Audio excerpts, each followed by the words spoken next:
kando ya maji. Uzao matunda yake kwa wakati wake na majira yake.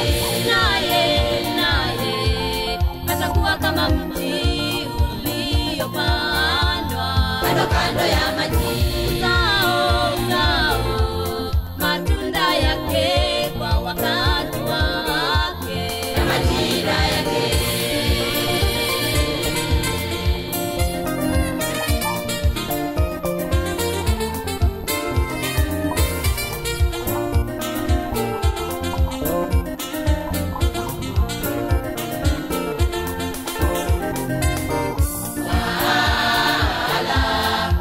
Hakusimama katika njia ile wakosaji, na tena hakuketi barazani pa wenye mizaa.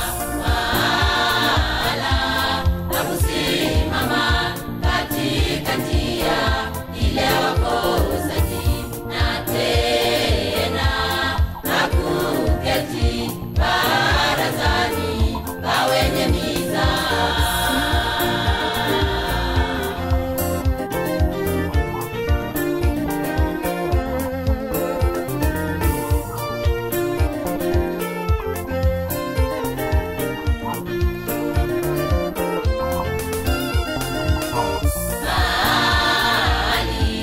Sheria ya Bwana ndiyo impendezayo, na sheria yake Bwana Mungu huitafakari.